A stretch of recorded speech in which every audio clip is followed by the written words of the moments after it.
Logos ministry या channel मध्ये आपणा सर्वांचे हार्दिक स्वागत आहे। प्रभू येशू ख्रिस्त जो या जगाचा तारणारा त्याच्या अति पवित्र नावामध्ये मी ॲलन लोबो आपणा सर्वांना शुभेच्छा देत आहे।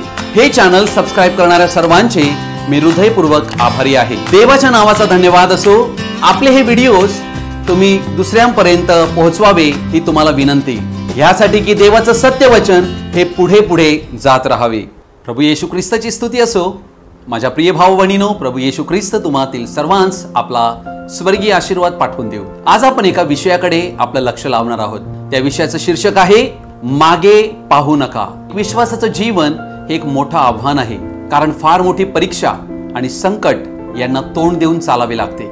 या सर्व परीक्षामध्ये तुम्हाला आणि आम्हाला एकच गोष्ट करायची आहे, आम्ही मागे पाहता कामा नये। आम्ही आज या विषयाकडे आमचं लक्ष लावणार आहोत।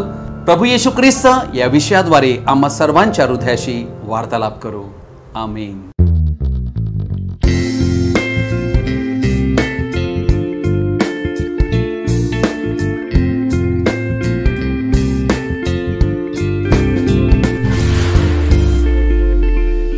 प्रिय भाऊ बहिणीनो, आपण लूका शुभवर्तमान याचा 9वा अध्याय आणि याचं 62 वचन आम्ही या ठिकाणी वाचतो। येशूने त्याला म्हटले, जो कोणी नांगराला हात घातल्यावर मागे पाहतो तो देवाच्या राज्यास उपयोगी नाही। या ठिकाणी आम्ही असं पाहत आहोत की एक व्यक्ती दाखविलेला आहे ज्याने नांगराला हात घातलेला आहे, अर्थात एका शेतीच्या कामाला सुरुवात करीत आहे आणि अशा वेळेला तो मागे पाहत आहे। म्हणजे त्याच्या मनाची चलबिचलता झालेली आहे की आता मी हे काम करू की हे सोडून देऊ।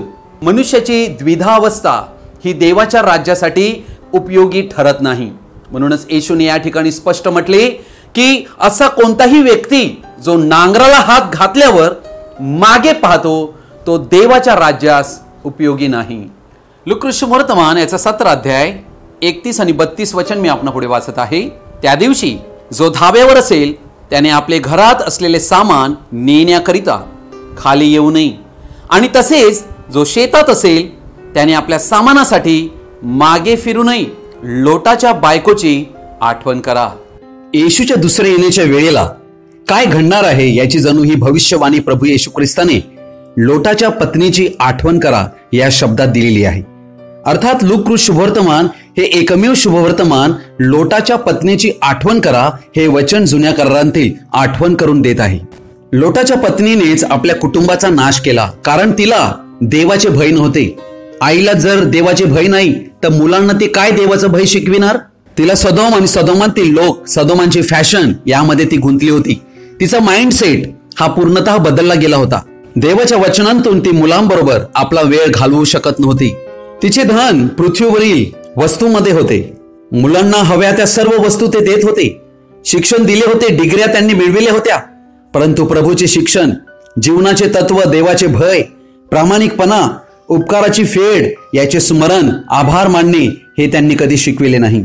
लोटाच्या पत्नीने लोटाला बाहुले बनविले होते। त्याच्या हरकतीला ती जुमानत नव्हती। या सर्वाचा विपरीत परिणाम त्यांच्या मुलांच्या जीवनावर झाला। म्हणून लोटाच्या मुलांना देवाचे दैवी संस्कार प्राप्त झाले नाहीत। आजच्या जगामध्ये जन्मास येणारे संतान याविषयी आज आम्हाला काय आढळत आहे? प्रभू येशू ख्रिस्ताने म्हटले, सदोम गमोराच्या वेळेला जे झाले तेच मनुष्याच्या पुत्राच्या येण्याच्या वेळेला होईल। आणि आज आम्ही त्याच काळात पोहोचलो आहोत। आज जगाची परिस्थिती याहून काहीच भिन्न नाही। जी भविष्यवाणी येशूने केली होती ती पूर्ण होत आहे। या ठिकाणी प्रभू येशू ख्रिस्त ज्या वेळेला हे वचन बोलतो, लोटाच्या बायकोची आठवण करा, त्यावेळेला तो तुम्हाला आणि आम्हाला एक चेतावणी देत आहे। मागे पाहणाऱ्यांसाठी भयानकता काय आहे ही गोष्ट तो या ठिकाणी दाखवित आहे। अर्थात आम्ही पाहतो की सदोम आणि गमोरा हे अत्यंत दुष्ट असं एक नगर होतं आणि ह्या नगरामध्ये पाप फार वाढले होते। हे दुष्ट शहर नष्ट करावे हे देवाने ठरविले। त्यावेळेला देव अब्राहम जो आपला संदेष्टा त्याच्याकडे आला आणि अब्राहमाला त्याने हे कळविले की सदोम आणि गमोरा याचा नाश मला करायचा आहे। अर्थात लोट जगाद्वारे फसविला गेला होता। अब्राहमाला आपला पुतण्या लोट व त्याच्या कुटुंबाची काळजी होती। तो सदोमात फार पैसे कमवण्यासाठी गेला होता। अब्राहमाने लोटासाठी देवाजवळ मध्यस्थी केली, यासाठी की ते सर्वजण वाचले जावेत। हा बायबलमधील मध्यस्थीचा पहिलाच वृत्तांत आम्हाला आढळतो व लोट अब्राहमाच्या प्रार्थनेमुळेच वाचला जातो। लोट आपल्या पत्नीला, जावयाला व मुलांना व मुलींना व संपत्तीला पूर्णतः गमावतो. अब्राहमाने म्हटले होते की त्या नगरात जर 10 लोक आढळले तर परमेश्वर म्हणतो तरी देखील मी सदोम गमोराचा नाश करणार नाही. या ठिकाणी आम्हाला असं आढळते की लोट आणि त्याची पत्नी ही या ठिकाणी खेचून त्यांना दूत बाहेर काढत आहे. कारण दूताला हे कळलेलं आहे जिथपर्यंत यांना मी बाहेर काढित नाही तिथपर्यंत मला या नगराचा नाश करता येणार नाही. लोटाची पत्नी आणि लोट आणि त्याच्या 2 मुली हे सर्व निघालेले आहेत. बाकीच्या लोकांना ही थट्टा वाटलेली आहे आणि त्यांनी या गोष्टीवर भरोसा केला नाही. या ठिकाणी आम्हाला असं आढळत आहे लोटाची पत्नी प्रवासाला निघालेली आहे. आता तिने सदोम गमोरा सोडून बाहेर निघण्याचा निर्णय घेतलेला आहे. अशा वेळेला ती निघालेली असताना ती आपली वाट चालत आहे आणि दूताने तिला एकच नियम दिला होता, मागे पाहू नकोस. परंतु लोटाची पत्नी जी आहे हिला सदोम फार आवडत होतं. तिच्या बचावासाठी देवाने दिलेल्या वचनाकडे तिचं बिलकुल लक्ष नाही. तिचं लक्ष सदोमाकडे लागलं आहे, आपल्या धनसंपत्तीकडे लागलेलं आहे आणि अशा वेळेला तिने मागे पाहिलेलं आहे. ज्या क्षणी ती मागे पाहते त्या क्षणी मिठाचा खांब होते. ही गोष्ट तुम्हाला आणि आम्हाला चेतावणी देत आहे.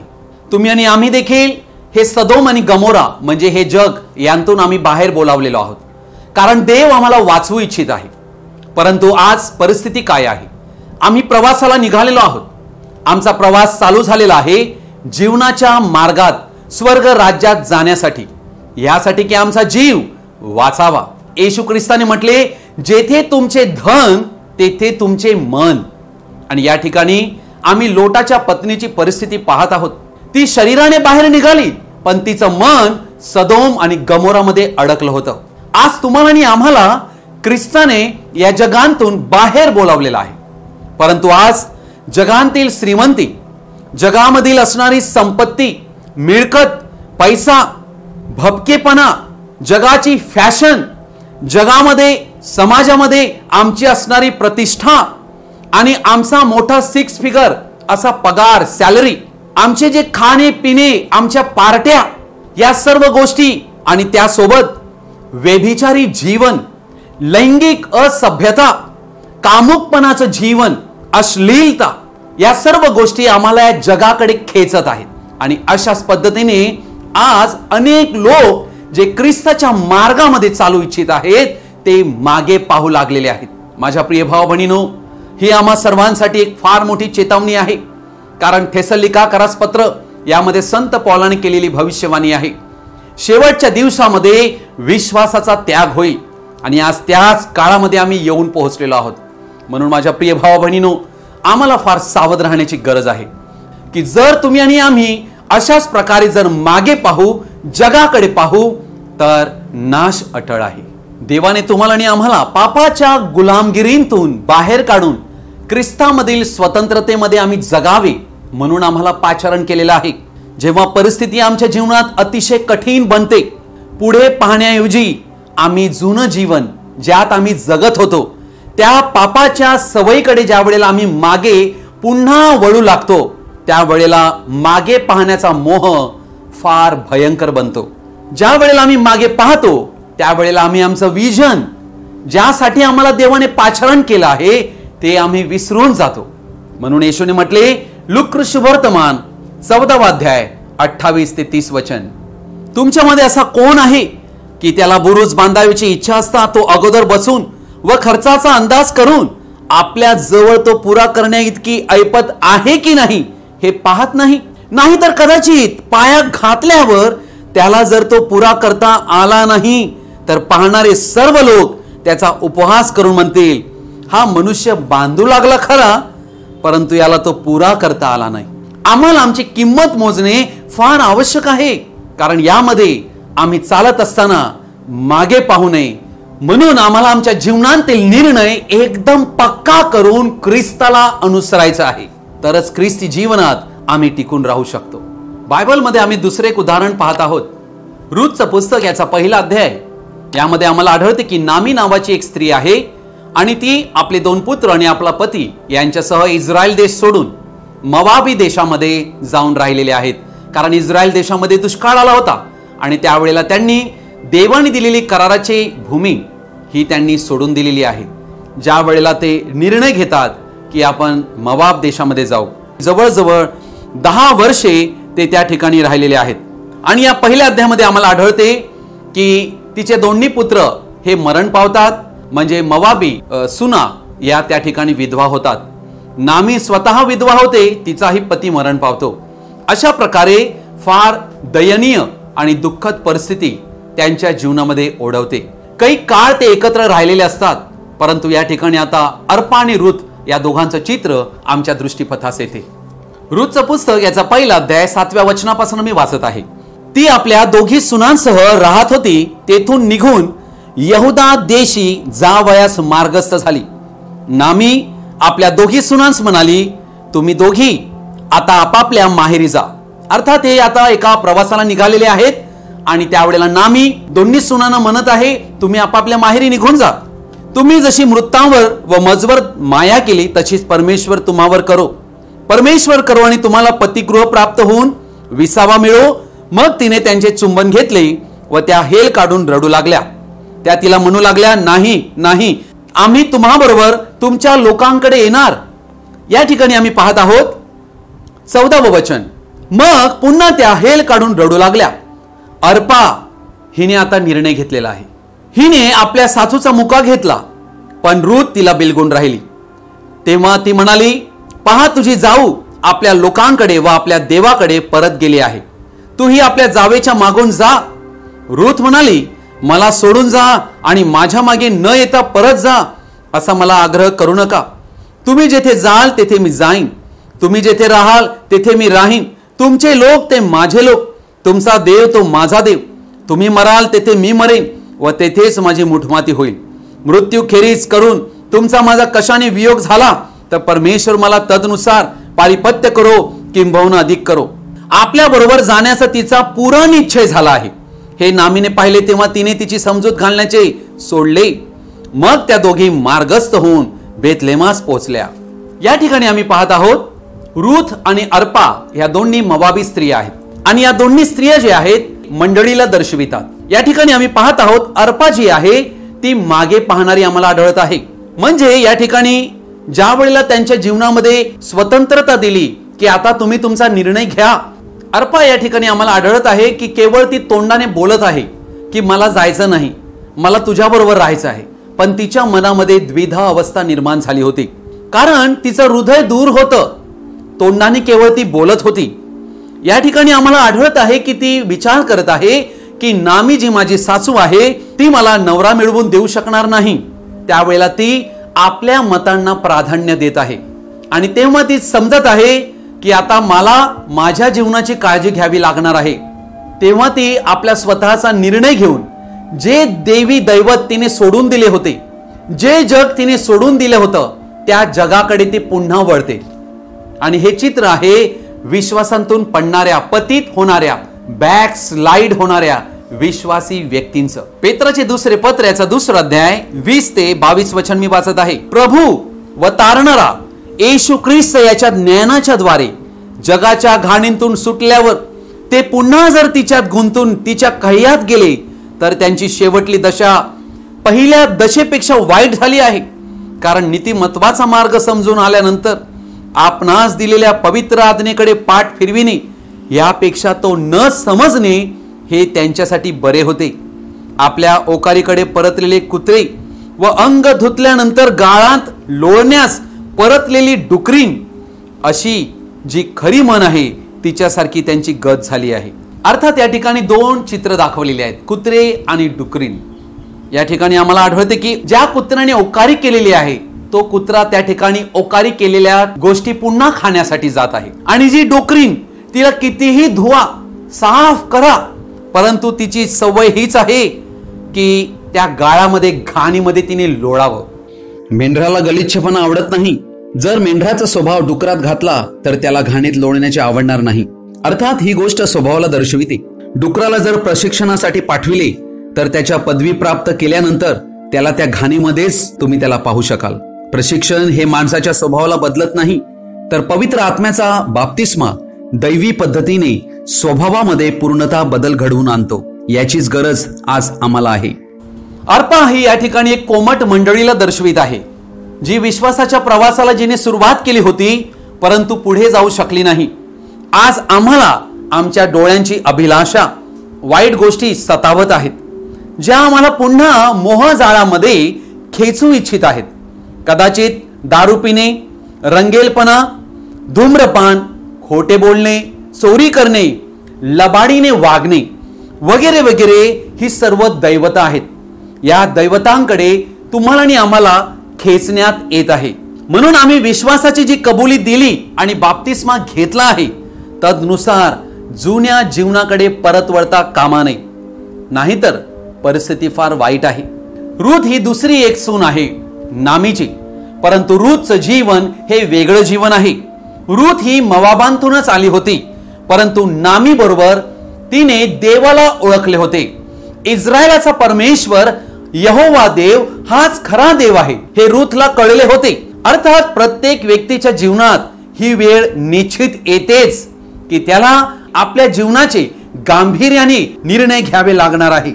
अर्थात तिची सासू जी आहे ती तिला म्हणते की तू आपल्या घरी परत जा, कारण तुझी जाऊ जशी आपल्या लोकांकडे आणि आपल्या दैवतांकडे फिरली आहे तशी तूही जा. त्यावेळेला रूथ जी आहे ही विश्वासाच्या भक्कम पायावर उभी होती. तिने हे ठरविले होते, ती दृढ निश्चयी झाली होती आणि तिने म्हटले मी कधीच त्या मार्गाला जाणार नाही. तिने आपला जीवनाचा निर्णय देवाच्या मार्गाने चालण्यासाठी निवडला. बेथलेहेम भूमी तिच्यासाठी पूर्णपणे परकी आणि अनोळखी अशी भूमी होती. त्या लोकांची चालीरीती या सर्व वेगवेगळ्या होत्या. तिच्यासाठी या सर्व पूर्ण वेगळ्या असताना तिला त्या ठिकाणी पती मिळेल काय याविषयी काहीच तिला माहित नव्हतं. अर्थात नामीने तिला कोणत्याही प्रकारचं आमिष दाखवलं नव्हतं की आपल्या त्या ठिकाणी जागा आहेत, जमिनी आहेत, अमुक अमुक तुला मिळेल, काहीच दाखवलं नाही. रूथ साठी जणू काही पुढे आशेचा काहीच किरण नाही. अशा सर्व स्थितीमध्ये रूथने देवाच्या मार्गात चालण्याचा निर्णय घेतला. रूथने नामी बरोबर आमरण एकत्र राहण्याचा जणू एक करारच केला. रूथने योग्य रस्ता निवडला आणि म्हणून ती अनंत जीवनाच्या मार्गाने चालली. हे आहे विश्वासाचं पाऊल, हे आहे विश्वासी लोकांचं जीवन. तुम्ही आणि आम्ही अशाच पद्धतीने चालावे ही देवाची तुमच्या आमच्याकडून इच्छा आहे. या ठिकाणी आम्ही एक तिसरं उदाहरण पाहत आहोत.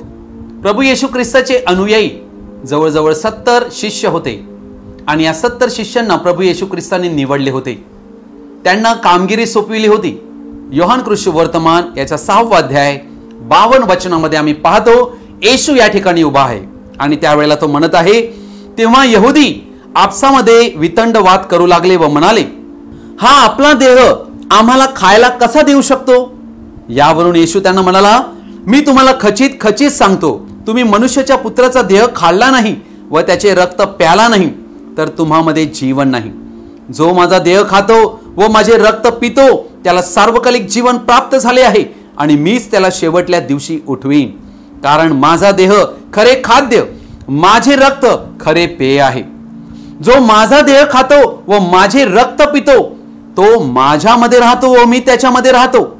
या ठिकाणी आम्ही पाहत आहोत या वचनामध्ये की येशू ख्रिस्त ज्या वेळेला हे शब्द बोलत आहे त्यावेळेला येशूचे हे शब्द त्याच्या शिष्यांना अडखळणारे ठरले. 60वे वचन म्हणते, त्याच्या शिष्यांपैकी पुष्कळ जण हे ऐकून म्हणाले, हे वचन कठीण आहे, हे कोण ऐकून घेऊ शकतो?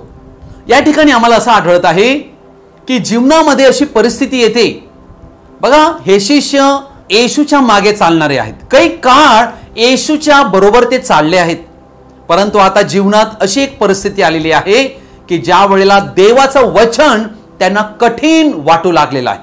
61 वचन, आपले शिष्य याविषयी कुरकुर करीत आहे. हे मनात ओळखून येशू त्यांना म्हणाला, ह्यामुळे तुम्ही अडखळता काय? बघा, एक जीवनामध्ये अशी परिस्थिती आली की आता अडखळण्याचा समय आला. अर्थात या ठिकाणी 70 शिष्य जे आहेत हे अडखळलेले आहेत आणि त्यावेळेला प्रभू येशू ख्रिस्त त्यांच्याशी बोलत आहे. 66 वचनामध्ये आम्ही पाहत आहोत, यावरून त्याच्या शिष्यांपैकी पुष्कळ जण परत गेले आणि ते पुन्हा कधी त्याच्याबरोबर चालले नाहीत. किती दुःखद घटना आहे नाही? आज अनेक लोक आम्ही पाहत आहोत जे जगांतून ख्रिस्ताकडे येतात.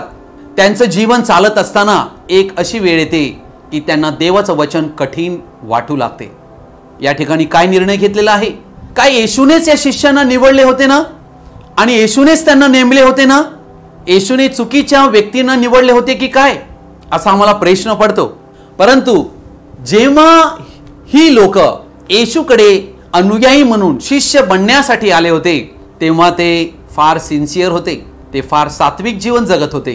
परंतु कालांतराने त्यांच्या जीवनामध्ये अधोगती झालेली आहे. त्यांचं आध्यात्मिकरित्या पतन झालेलं आहे.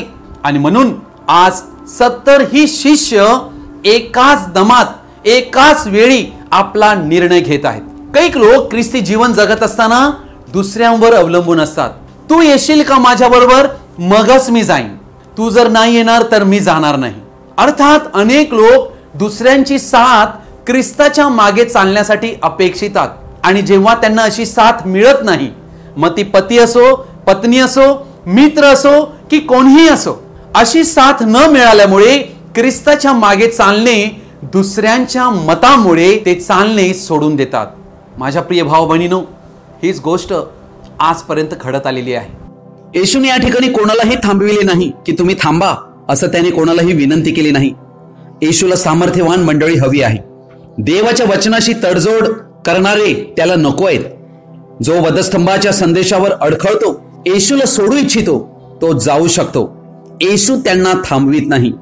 येशूने शिष्यत्वाच्या पात्रतेमध्ये लोकांच्या पसंतीप्रमाणे तडजोड केली नाही. म्हणून आज मंडळीच्या पालकांनी अशाच प्रकारचे धोरण अवलंबिणे अत्यावश्यक आहे. देव आपले उद्देश व संकल्प कायम पूर्ण करीत आला आहे. येशूने आपल्या शिष्यांना म्हटले, तुमची देखील निघून जाण्याची इच्छा आहे काय? सिमोन पेत्राने त्याला उत्तर दिले, प्रभुजी, आम्ही कोणाकडे जाणार? सार्वकालिक जीवनाची वचने आपणा जवळ आहेत. आम्ही विश्वास ठेवला आहे व ओळखले आहे की देवाचा पवित्र पुरुष तो आपण आहात. प्रिय भावा बहिणीनो, आज देव तुम्हाला आणि आम्हाला देखील कोणत्याही प्रकारे बांधून ठेवत नाही, त्याचे गुलाम बनवत नाही. त्याने तुम्हाला आणि आम्हाला व्यक्तिगत स्वतंत्रता दिलेली आहे. आम्ही आमची निवड करावी, ख्रिस्ता मागे चालावे की नाही. काय पेत्राने जे उत्तर दिले तेच आज आमचे उत्तर आहे का? प्रश्न आहे. इब्री लोकासपत्र याचा 10वा अध्याय 37 ते 39 वचन मी आपणा पुढे वाचत आहे. कारण अगदी थोडा वेळ राहिला आहे, जो येणार आहे तो येईल, उशीर करणार नाही. माझा नीतिमान मनुष्य विश्वासाने जगेल. तो जर माघार घेईल तर त्याच्याविषयी माझ्या जीवाला संतोष वाटणार नाही. परंतु ज्यांचा नाश होईल अशा माघार घेणाऱ्यांपैकी आपण नाही, तर जीवाच्या तारणासाठी विश्वास ठेवणाऱ्यांपैकी आहो. आमेन. या ठिकाणी आम्ही चौथं उदाहरण पाहत आहोत.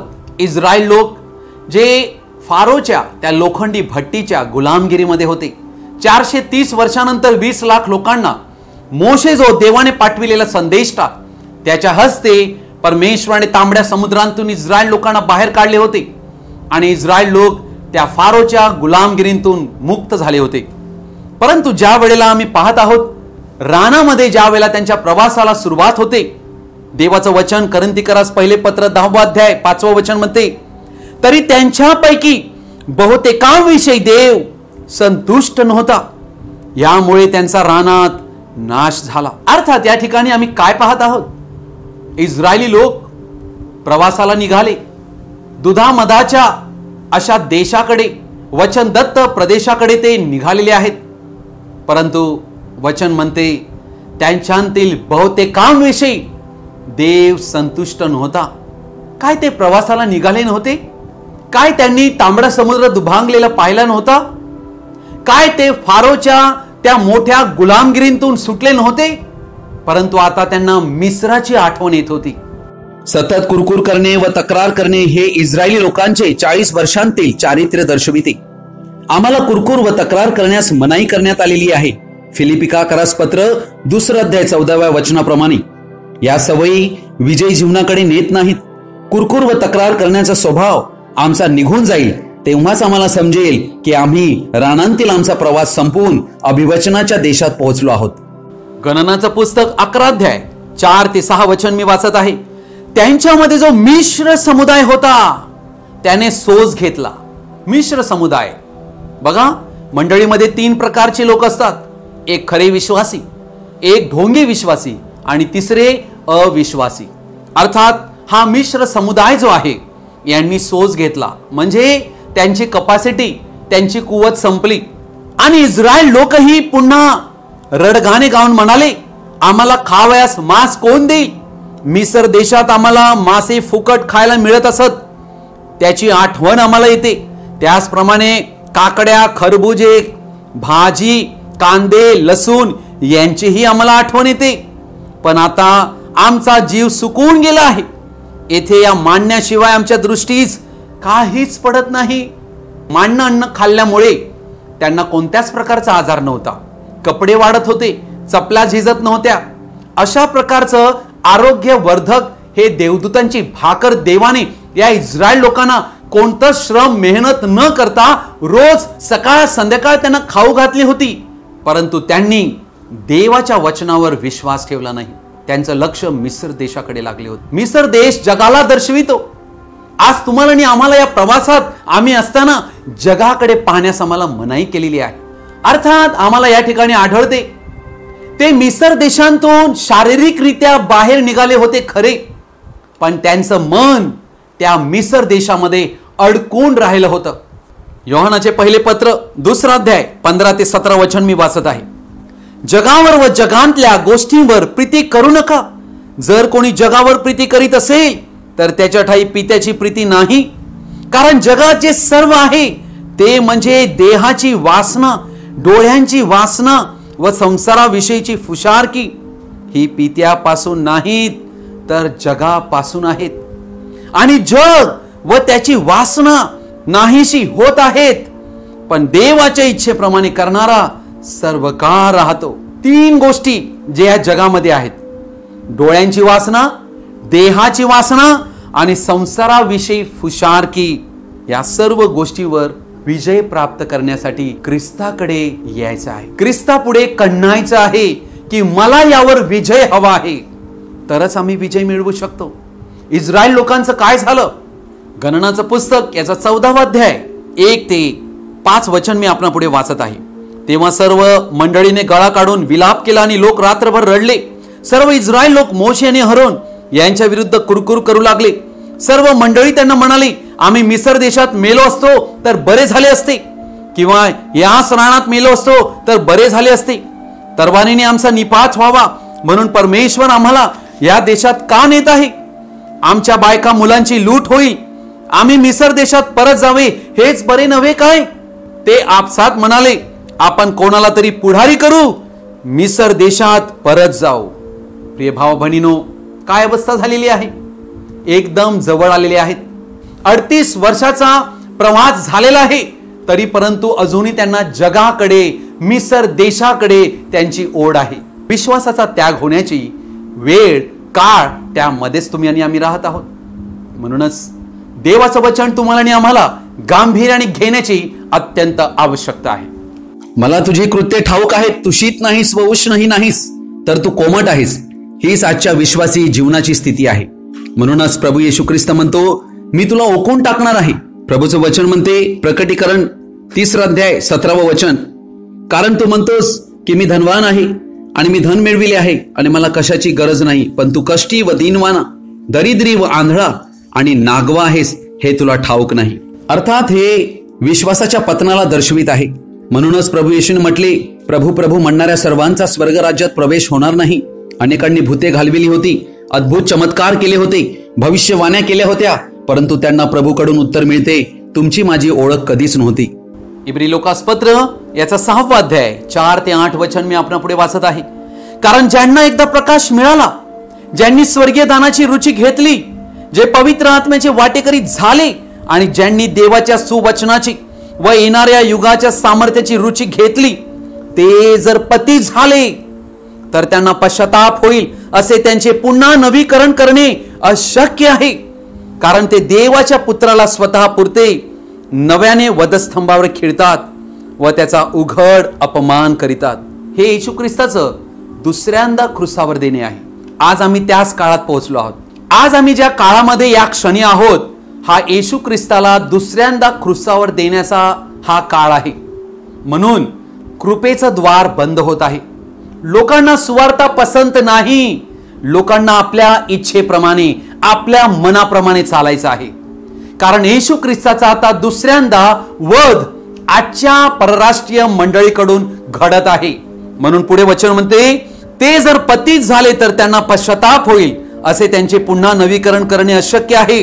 कारण ते देवाच्या पुत्राला स्वतः पुरते नव्याने वधस्तंभावर खिळतात व त्याचा उघड अपमान करीतात. कारण जी भूमी आपणावर वारंवार पडलेला पाऊस पिऊन आपली लावगड करणाऱ्यांना उपयोगी अशी वनस्पती उपजविते, तिला देवाचा आशीर्वाद मिळतो. पण जी भूमी काटे कुसळे उपजविते, ती नापसंत व शापित होण्याच्या बेतात आलेली आहे. तिचा शेवट जाणण्यात आहे. प्रिय भाव बहिणीनो, आजचं वचन तुम्ही ऐकलेलं आहे. तुम्ही यावर चिंतन मनन करा. येशू ख्रिस्त तुम्हा सर्वांना त्याच्याकडे बोलावत आहे. जर आम्ही आमच्या जीवनात कुठे पतित झालो असू, आमचा पाय डळमळले असतील, तर आज येशूकडे या. येशू आज आमची वाट पाहत आहे. मागे पाहू नका. येशूला म्हणा, येशू माझ्यावर दया कर, मला क्षमा कर, मला तुझ्या इच्छेने चालायचं आहे, मला टाकू नको, माझ्यापासून दूर जाऊ नको. यावी आपण एक प्रार्थना करूया. हे आमच्या स्वर्गीय पित्या, आज या क्षणी मी तुला शरण आलेलो आहे. प्रभू, माझ्यावर दया कर, माझा जीवनाचा ताबा घे. मी मागे पाहिलेला आहे आणि या जगामध्ये, या जगातील अनेक गोष्टींकडे खेचलो गेलेलो आहे, आकर्षित झालेलो आहे. प्रभू येशू, माझ्यावर दया कर. मला तुझ्या मार्गाने चालायचं आहे, मला तुझ्या इच्छेने चालायचं आहे. मी आज तुझ्या क्रूसाजवळ येत आहे. माझं जीवन मी पुन्हा एकदा तुझ्या हाती समर्पित करू इच्छित आहे. माझा ताबा घे. माझ्या जीवनात तू ये. माझ्या जीवनाला तू चालव. माझ्या जीवनाचा चालक मालक तू हो. माझा मार्गदर्शक तू हो आणि तुझ्या अनंत जीवनाच्या मार्गाने मला चालव. मला मागे पाहू देऊ नको. मी आजपर्यंत मागे पाहत राहिलेलो आहे. हे प्रभू, मला त्या स्वर्गाकडे पाहण्यास शिकव, जेथे माझ्यासाठी, जेथून तू माझ्यासाठी पाचारण पाठवलं आहे. प्रभू येशू, तुझी दया या माझ्या भावावर, या बहिणीवर कर. त्यांच्या जीवनामध्ये कार्य कर. त्यांच्या जीवनातील सैतानाची सर्व बंधने तुटून जाऊ देत, यासाठी की ते तुझ्या मार्गाला, तुला अनुसरतील आणि कधीच आपल्या जीवनात मागे पाहणार नाहीत. होऊ दे ही तुझी कृपा तुझ्या लेकरांवर होत. ही प्रार्थना मी प्रभू येशू ख्रिस्ताच्या पवित्र आणि सामर्थ्यवान नावाने करतो. आमेन, आमेन, हालेलुया. प्रभू येशू ख्रिस्ताची कृपा तुम्हा सर्वांसंगती कायम राहो. आमेन. God bless you. प्रियजन हो, मला आशा आहे की आजचा हा संदेश तुम्ही ध्यानपूर्वक आणि शेवटपर्यंत पाहिलेला आहे. परमेश्वर त्याबद्दल तुम्हा सर्वांस त्याचा आशीर्वाद देव. तुम्ही हा संदेश ऐकल्यानंतर तुम्हाला नक्की काय कळले हे तुम्ही कमेंट बॉक्समध्ये कळवावे ही तुम्हाला विनंती. धन्यवाद. God bless you.